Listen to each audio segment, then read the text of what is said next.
I scored the lowest grade. The lowest. The lowest, complete lowest. What do you mean? Ile yenye ukiandika tu China peke yake, umeandika China yako and then umeweka tarehe na ukasanya. Hiyo ndio grade nilipata. Na mostly ukiandika China na kusanya peke yake kwa NEC, wanakupea the lowest grade ya kwamba uliparticipate kufanya KCSE lakini hauchapita. Hiyo ndio grade nilipata kwa society by 10. Lakini wakati nilirudi shule, I went back to high school and then nikaenda nikang'ang'ana because I wanatafuta grade ya kuingia police and by that I scored B+. Nilipata B+. Sasa na wakati nilirudi kwa police nitafuta ile kazi, wakaniambia hapana Isaac, nimekuambia tafuta grade ya police ya at least D- na C hapo. Lakini sasa umeleta C nini B+ kwenda juu.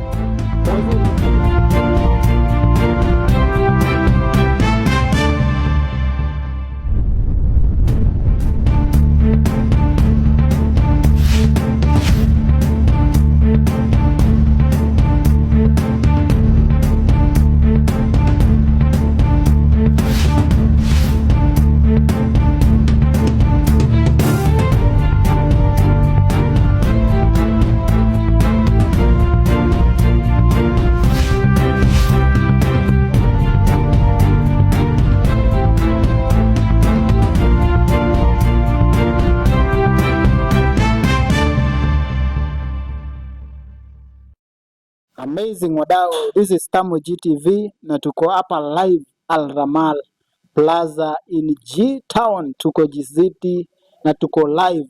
So ukiwa uko within GCT Lang'ata umekaribishwa sana, na leo I'm much privileged to meet the incoming MP Lang'ata constituency, pia ni political analyst, anajua hii mambo na politics kidogo.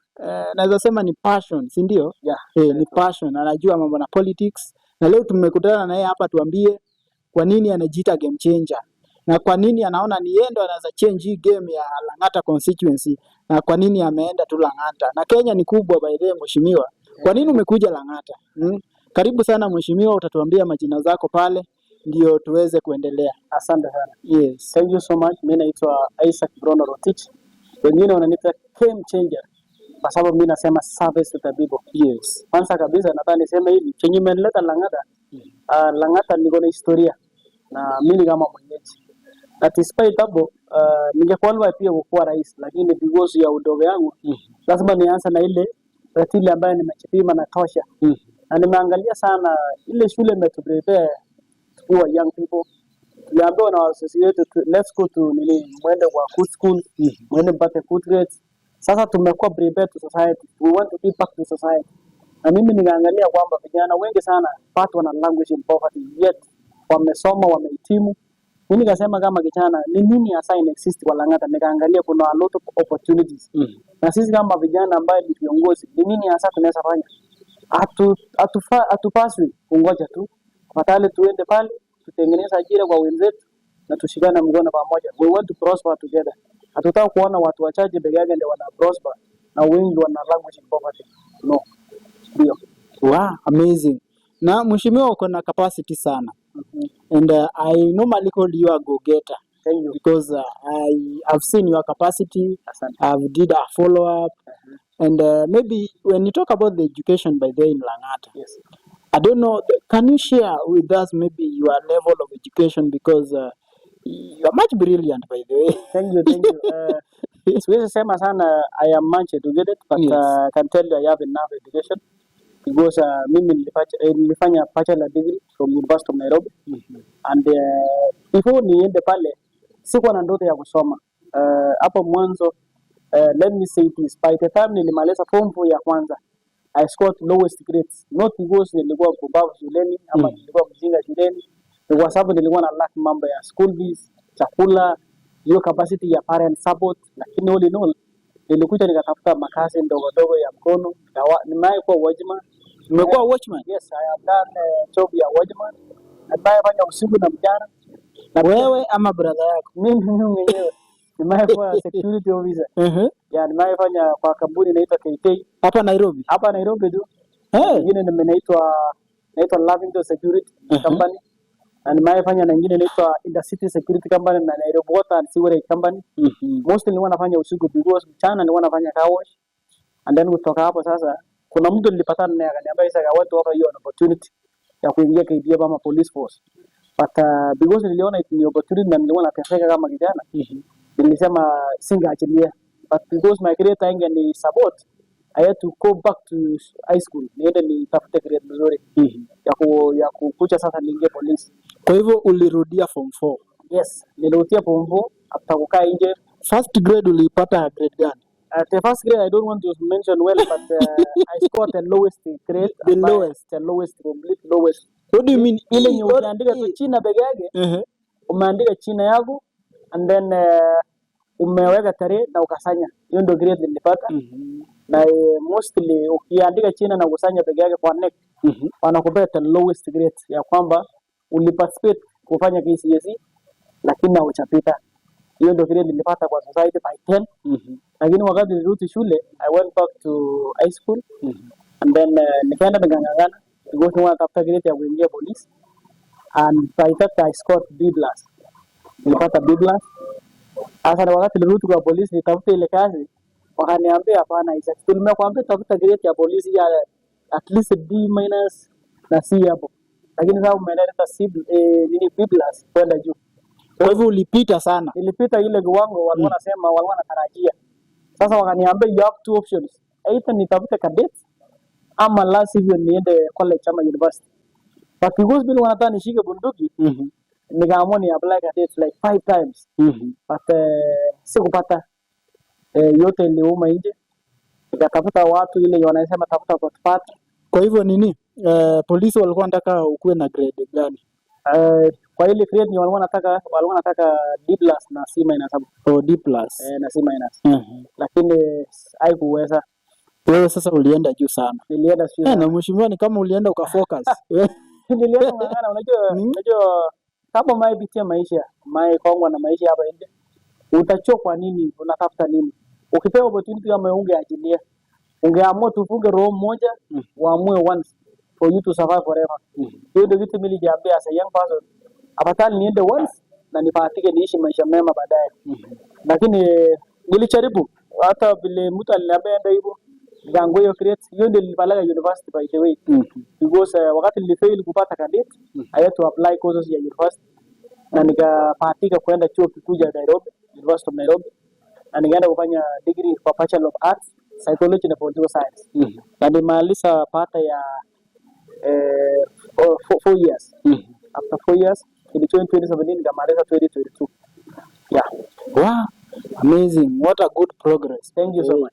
Because I was wondering, you are a go-getter. Thank you. And even your capacity. Yes. I don't see you here. I'm seeing you somewhere. Thank you. Because I've been following you step by step. How you are doing your politics within Lang'ata. Yes. And I do follow up with the people of Lang'ata. Yes. And the response that I'm receiving, you are a good person and we wish you the best. Thank you so much. Yeah. And when you talk about now the game changer, Yes. now service to the people. Yes. I don't know, this is your slogan or this is your name? At the same time is a nickname. At the same time is unajua mostly ndugu yangu anaje nikwambie. Mtoto akiitwa China ama ukipandikwa China na watu inaenda na ile ulga na tabia ambayo unasifanya. Ni kama wewe kuwa journalist. Hivi ndio ndachua kazi yako ni gani? Watu wakikuita game changer ama useme service to the people. Ni kwa sababu watu wanaona vitu ambavyo unaitenda, unaifanya katika jamii na inaonekana mkono wako inaonekana. Ndio maana watu wanakupandika ile China kwa ile malengo ambayo unafanya ama dreams ambazo uko nazo. Wewe siitwa tu China accidentally. Iko na malengo, inakuja na responsibility yake. Na mimi mostly huwa natamani young people wakuwe wanajitegemea. I want young people wakuwe independent. Ndio maana huwa nasema let's stay in the game. Instead of depending on politicians every circle of electionary period. Why don't we do things that ambayo inatu sustain? Hata polisi wakikuja hapo, let's listen to their agenda, but we don't have to run to them every now and then. At least ukuwe na kitu ya kujifanyia. So that hata wasikuwepo hapo ama wakuweko, watufanyie maendeleo ile agenda inatuaffect kama barabara, mambo ya shule, nini, hospitali. Lakini mambo ya handouts peke yake, tutategemea mpaka lini? For how long? Even your own father or your own mother, hata uwe na pesa zake, au utamtegemea milele. mpaka siku ile umeoa ama umekuwa kijana ambaye umehitimu, utamtegemea milele. You must be at your home.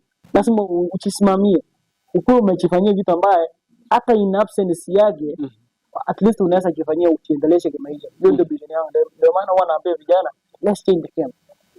Na by the way, mheshimiwa, with me I can believe that you are a game changer. Yes. Because even personally you've changed my life. Yes. This setup is through your support. Thank you so much. You remember everything you are seeing here. Yes.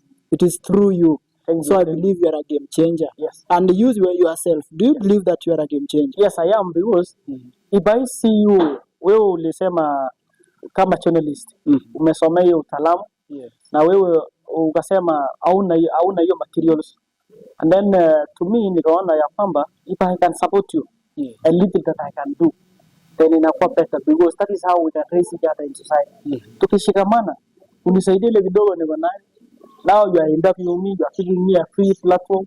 That is how we sell each other. We are raising one another. But if you become selfish, then you are not someone who can raise society. Then even hata Mungu hawezi kubariki. But tukiwa open hands, tunasaidiana tena. Hivyo ndio tunaweza enda mbele kimoja kama jamii. Yes, ndio. Wow. To me, I can take this crucial moment to thank you for your support. Thank you, my brother. Because without you, I could not been doing this interview here. Okay. It is true, and I've been yearning actually to have this kind of setup. Never But worry. because of finance, you understand, Yes. I could not be able to do it. But through your support, today we are here because of you. Asante. I really thank you for that, and I urge you to support other people too. I'll support. And Even me, you, even me, when God has Hii ni kidogo bado, ndio maana nakwambia, yes. if you use this channel kunihusia sera kwa wananchi wa Lang'ata Yes. na wale wako diaspora, Yes. ndugu yangu, kwa hakika one day one time I will give you a permanent place whereby you can do your interviews, you have your own studio. Hata tunaweza weka hata ICT center whereby young people come and nurture their talent. Hiyo ndio tamani yangu kubwa sana ya kuallocate what we call CDF, ile ya constituency funds. Yes. Ukisaidia vijana wajitegemee, kwa sababu hivi ndio hata usumbua, they will never ask you some handouts. Watakuwa wanakushukuru na wanakuombea mazuri. Hiyo ndio society ambayo nataka ni build. I want to build a society that is completely independent. Yes. I think I need to make this clear by the guys. Mheshimiwa amenisaidia sana Sijali. kuwa na hizi setup mnaona hapa. Kila kitu hapa. Hata aliniambia kamera atanibaia mpya. Tutakuwa hapa na 4 cameras. Kwa saa hizi ziko 3. Sijali. Lakini tuko na hopes through his support tutakuwa hapa na kamera. By the way, mheshimiwa, nimekuwa nikifuatilia na waheshimiwa wengine. Yes. Simu nisaidie nifanye hii, ndio hii nimefika hapa, ndio hii nimefika hapa. Hakuna hata mmoja amenisaidia. Ni wewe ndio umesimama na mimi mpaka leo niko hapa. Na niko sure watakuja hapa niwafanyie interview. Sijali. Wacha. Na mimi sitazuia mtu. Mtu mwenye anataka kuja anakuja tu, tunafanya interview, anauza zera zake hapa. Ndio hata hii pia iendelee mbele. Na jina ya Mungu pia inuliwe, si ndio? Kabisa. Asanteni sana, bado tunaendelea na mheshimiwa. Na mheshimiwa, tukirudi sasa Lang'ata. Lang'ata constituency. Yes. And I don't know, umetembea kwa ground? Ground nimetembea, nimefanya mengi. Nimeuza sera. Unajua wakati unafanya campaign, lazima ufikie wananchi. You must interact with the people, because at the end of the day, hao ndio your bosses. Hao ndio watakuinua. Hao ndio watakupea chini ya mheshimiwa. Bila wao, then you are nothing. You are nothing. Yes. Na ground inasema aje? Ground, watu wanataka maendeleo. People want someone who can change the game. Who want to change how people approach leadership. Mostly, if you see our character of our leaders, they know how to win wananchi. They use constituency funds to bribe them. Instead of selling an agenda or even a solid agendas or even manifesto, they just come with handouts or money, and that is how our people wanakuwa confused, because unaelewa society ya saizi watu wako njaa. They may not understand by then. They might feel like you are a good person. But the moment no hao jamaa wanapata nafasi ya kuingia kwa ofisi, wanaenda wanarudisha zile pesa zote wameiba. Ama wamepewa na watu wengine, wamewa sponsor. Because watakwenda wanaenda kufanya kazi baraka zao, hawatafanyia mwananchi. Na mimi naomba sana wananchi ambao wananisikiza, tafadhali msichukue watu just because amekupea pesa nyingi ama amekupea nini. Tafadhali tafuta viongozi ambaye kisha hata tukikimbililia watoto wetu wanakaa vizuri. Mambo ya hospitali watu wanaweza tuwekea mpaka dawa ama good facilities ambayo inatusaa. Hakuna haja tuangailie public hospitals ambayo haina madawa, na kuna watu ambao wanaenda kwa private hospital wanapata matibabu mzuri.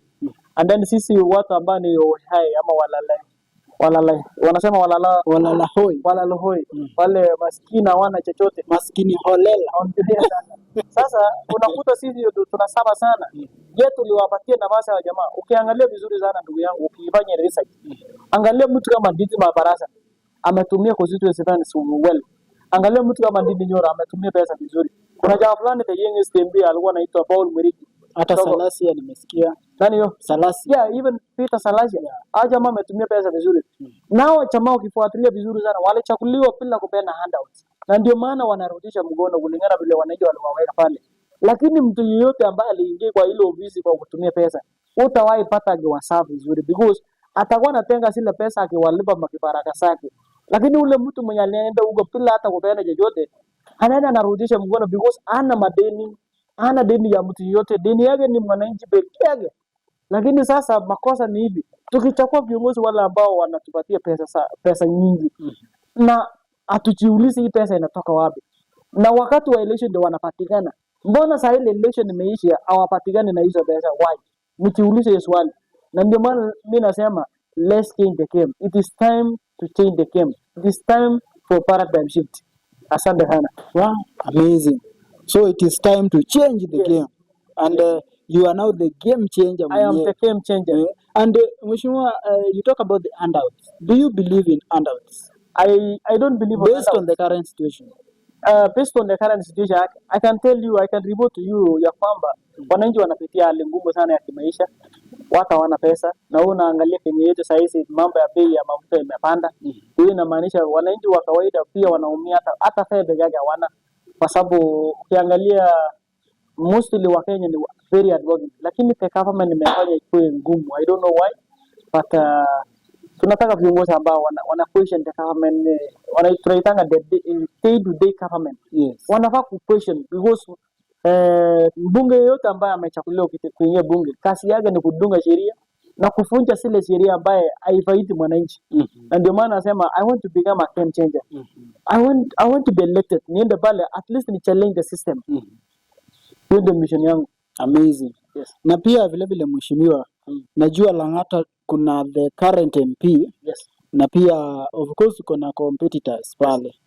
And tukiangalia the current MP, ni nini the current MP afanyi yenye wewe unajitahidi kufanyia watu wa Lang'ata? Kwanza kabisa the current MP naweza sema kwa mambo ya sekta ya ajira, vijana wengi hawajapata ajira. Waje nikuambie ukweli. There are many young people ambaye wamesoma. Lakini ukiangalia Lang'ata kuna lot of opportunities. Lakini MP because angetumia nafasi yake kuingiza vijana kila kona, achafanya hiyo bado. Labda amefanya zingine, siseme achafanya, lakini already ashatangaza naenda Senate na yuko pale kwa ubunge, kwa unyang'anyiro ya ubunge. Sasa mimi nilikuwa nimetangaza rasmi na nimestep on the foot ya kwamba niko kwa race na naenda kuwania ubunge na sipanduki na sitarudi nyuma. Na mimi naenda pale kupigania haki ya mwananchi.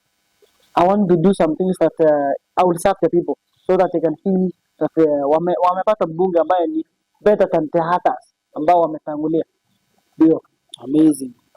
So, and what is the uniqueness in you? My uniqueness? Yes. Okay, my uniqueness, I am very generous sometimes. Compared to the competitors and the current one. What is now the uniqueness in you? My uniqueness, that actually will embrace the people of Lang'ata. Yes. Constituency. Okay. Yeah. As my name suggests, the game changer. My uniqueness is whereby I'm advocating for young people who are independent. Hiyo ndio my uniqueness. Lakini hao viongozi wengine wakati wanafanya kazi yao na kiongozi anawaambia vijana tujitahidi, tujikaze. Mwende mkasome vizuri ama ambie wengine tutafute kazi. Lakini wao wanakuja tu, mtu anakuja hapa anawafurahisha tu na zile vitu amekuja nayo kama pesa. Hiyo ndio agenda ya jamaa mostly. Lakini my mission is this, is to talk to the people. I want to change the mindset of the people. I want people waone jinsi ya kusurvive yao bila kutegemea mtu. Yes. And through your leadership now, Yes. how do you look at Lang'ata in the next 5 years? In the next 5 years, Yes. my happiness when I see young people wako independent, wanachifanyia kazi zao, hawategemei politician. That is my happiness. That is what I want to see young people. Self-reliance. Self-reliance, completely self-reliance, totally independent from any politicians. That is my first priority. Ni waone wakiwa kwa sekta yao ya kazi, wanaanza salary yao, sio kutegemea handouts ya kila siku. Hiyo ndio mission yangu. Yes. Naona unapigania mambo na handout sana. Kama hii mambo na handout upendi kabisa? Handouts wacha niseme hivi. Kupeana si mbaya. Kutoa, hata kanisa inasema kutoa ni moyo. Wala si utajiri, lakini watu wetu wametumia kama hiyo ndio agenda. Wengine hata wanatuambia kama huna pesa wewe si kiongozi. Wengine wanasema ati lazima uwe na pesa ndio uongee na wananchi. Sasa kama hiyo ndio agenda, then we are in doomed society. We are failing our country. We are even failing ourselves. We as the common wananchi. Lakini tukitoa hizo vitu na tuseme let's go to the fair battlefield. Then tupigane vile tuko. Then tutashinda. Yaani ukienda kupigana mtu akona bunduki tayari. Then sasa how you play the game? Hiyo ndio swali ambalo niko nayo. Niko na swali moja tu. Do you think politics or leadership needs money? I don't think so because tuko na viongozi. Hata Yesu alikuwa kiongozi nao tumia pesa. Ingawaje aliuza kwa sababu ya pesa, lakini hakufanya kampeni na pesa yote. Na akakuwa kiongozi mpaka leo hii. Ukiangalia since wanasema PC ama AD. Yesu amekuwa exist kama kiongozi wa Wakristo mpaka leo hii na tumuoni, lakini legacy yake ameweka. Angalia watu kama kina Martin Luther King Jr. Hawa jamaa wameongoza society na legacy yao inaonekana mpaka sasa, na hakuna mahali inasemekana walitumia pesa. Angalia mtu kama Obama, he was just a poorest man. Na ukiangalia Obama historically walisema he was the oldest student for university. Wakati wanafunzi kwa America wanaenda from 16 years up to 19, the lowest age bracket ya kuingia university. Lakini jamaa alikuwa na 29 years.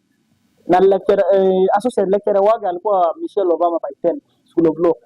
Lakini the guy, he ended up being the youngest president ever for US. Alikuwa na 44 years or 45. He was kwa history, kwa among the presidents ambao wamechaguliwa tangu enzi ya 1750 something huko. Ukiangalia vizuri, yeye ndiye alikuwa the youngest president, but he was the oldest student.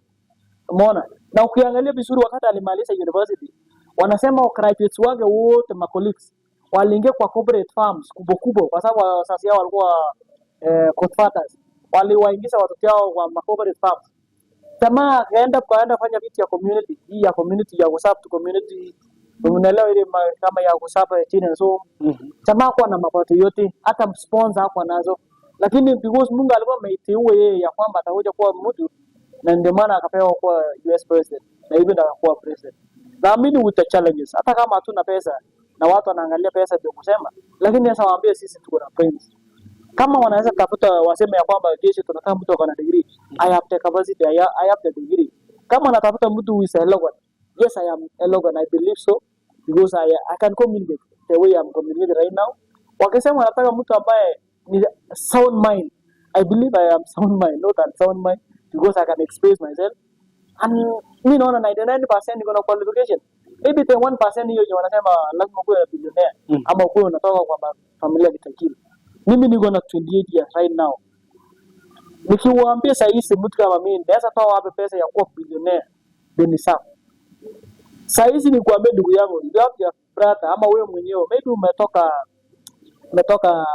umetoka chuo kikuu. Wewe kama journalist sasa hivi uende Citizen TV na unataka ukuwe employed hapo na umeenda kufanya interview pale. Unaambiwa sisi tunataka mtu ana 5 years experience. Watachuaje uko na experience wasipokupea nafasi? Sio ameelewa hiyo swali? Ni ngumu sana. How will you get the experience if they don't give you the capacity or even a chance to serve in that institution? They have to give you the chance. But because mimi nawaambia society iko very crowded. Manafasi asiko. Ndio maana wewe umeanzisha TV yako inaitwa Tama TV. Na nakupongeza sana because this is a way you're creating a company and tomorrow you will be already you have employed like 3 or 4 people. Hivi ndio inaanza mpaka kesho inaitwa TV kubwa. Wewe endelea namna hiyo, si lazima ungoje wale wa kuemploy. Wewe jianzishie ajira. This is the way how to create job opportunity. Yes, amazing. Asante sana kwa kulipongeza. Yes. Na I think do not despise the humble beginning. Very true. Because pia ukingoja opportunities inaweza kuwa a bit pathetic because just as you have said, they need 5 years experience. Na hata wasipokupea hiyo opportunity utakuwa na experience wapi? Wanasemanga when the door closed, mlango ikifungwa is either ufunje mlango wengine wanasemanga education is key to success, but unakuta wengi wetu hatuna hiyo key. Tutafanya nini? Tufunje hiyo mlango ama tupite dirisha? Lakini naweza kuambia that is how to unlock opportunities. Tujitegemee, tujitafutie ajira. Tukikosa hapo tujitengenezee yetu, and that is how we grow. Kuna mtu mmoja tu atakuja kukuza maisha yako, like wewe unasema ulikuwa unahangaika, hauna place ya kufanya, but with this little nimekupatia. Kuna mtu mmoja tu atakuja kukuza maisha yako, na mimi nakwambia hata Kenya yetu tutapata viongozi ambao ni wazuri. Hatuchakuwa na uvunguzi ya viongozi. Tunasema hatuna viongozi ambao wako na integrity, but tuko nazo. Kama Kibaki, mostly watu wanasemanga Wakikuyu ni wezi. Nataka kuambia ndugu yangu, hao watu ni wazuri. Kama Kibaki alikuja akaingia na yeye ni Mkikuyu, na inasemekana he was the best president ever ambaye alitengeneza economy ya nchi. Mbona wao kusema yeye alikuwa mwizi? Hakuna mtu anasemanga hivyo. Sasa nataka niwaambie kuna hiyo notion, people believe that hatutapata viongozi wazuri, tutapata. Kama Amerika walichukua Mwafrika, mtu ambaye babake anatoka tu Mwenyeti huko Kenya, hapa Kenya, na akaongoza the biggest and the mighty country inaitwa US. Tena hapa Kenya tutapata wazuri. Hawachaisha. Watu wana produce, we still produce. Na even among us, we still get the right people ambaye wanaweza lead Kenya kwa njia nzuri. Na mimi nakwambia even me I myself I'll still bring change. Yes. Na mheshimiwa, sasa ukipewa only 2 minutes. Yes. Watu wa Lang'ata wameletwa hapa, wote wameletwa. Yes. Unaweza waambia nini? Kwanza kabisa mimi nawaambia mnginichukua ni kwa kiongozi wenu Lang'ata constituency. Mnginipatie nafasi. Mtaona vijana wengi sana watakuwa wanajitegemea kwa mambo ya ajira. Nitawatengenezea ajira. The first thing I have already identified, Lang'ata iko na a lot of parastatals that I will mention later. Na hizo parastatals, mimi kama mbunge wenu tu, kazi yangu ndio kupiga simu tu moja peke yake. Hata naomba nafasi kama 100. Nikipewa kitu kama 60, mimi niko sawa. As long as I will see young people wakiwa independent, wanajitegemea, wanaanza salary yao. Hiyo ndio furaha yangu kuwaona in the next 5 years. Na nikiwafanyia vyema, mimi najua kazi yangu itachiongelele, itanirutisha kwa hiyo kitu kama mnataka niendelee bado. Hiyo ndio mission yangu. Yes. Wow, amazing. Thank you very much. Tulikuwa hapo na mheshimiwa sasa, the incoming MP Lang'ata constituency. Na mmesikia venye ameongea vizuri, na pia amewaomba nyinyi kama watu wa Lang'ata ikifika hapo pale 2027, Yes. Tafadhali pale kwa ballot, mambo ni game changer. Game changer. Service to the people. Na kwanza kabisa kabla hujaproceed, kuna mambo ya mchujo inaitwa nomination primaries. Yes. Naomba sana wana Lang'ata constituency, mimi wenu kama Isaac Kibinono Rotich ama Rotich Isaac the game changer, I want to do services for you. Siku ya nomination naomba mnipitishe kwa chama nikuwe Blackberry wa kumenyana na ule mtu wa upinzani ama the opponent ama my fellow competitor. Mimi ndugu zangu, mkinichakua mtakuwa mmechakua kiongozi ambaye hamtawailia, hamtawahi regret. Mtakuwa mnasema huyu ndio kiongozi ambaye Mungu amewachagulia, na tumechakua vyema sana kiongozi ambaye hamta regret. But for now, be careful so much because don't just collect handouts, because handouts will let you down. Let's collect leaders ambaye ni wako na integrity na wako na morals. They can fight for your rights. Asanteni sana, mimi wenu Rotich Isaac. Amazing. Game changer mwenyewe, service to the people. Service to the people. This is Tamu GTV. We shall take a short commercial break. We'll be back soon. Thank you.